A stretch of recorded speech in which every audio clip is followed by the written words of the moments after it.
In the meantime, we continue our Remarkable Women series tonight with Elaine Colclasure of North Little Rock. An unthinkable murder led to a lifelong mission to help victims of violent crimes.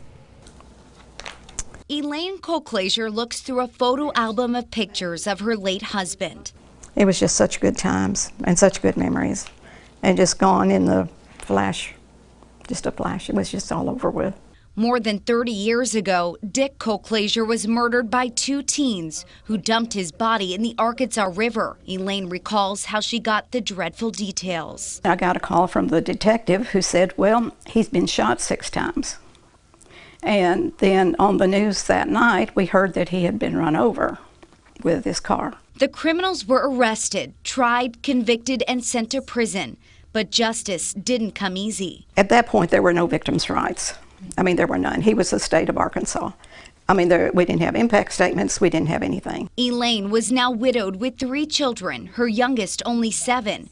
In an effort to help her mother-in-law deal with the loss, she took her to, at the time, a new program called Parents of Murdered Children. But it was Elaine who found comfort there. I started doing a little volunteer work with them and found out that me helping other people made me feel better. And, you know, it's just like if you give something, you get something in return. For decades now, she's been giving her heart and soul to parents of murdered children. She helps victims in many ways, including changing Arkansas legislation.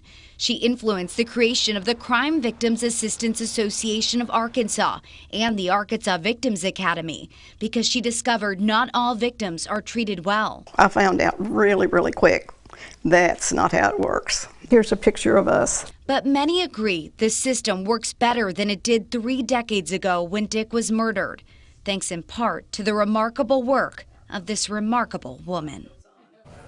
And Elaine, who this month turns 80, says she intends to continue volunteering with parents of murdered children. She says there is still more to be done.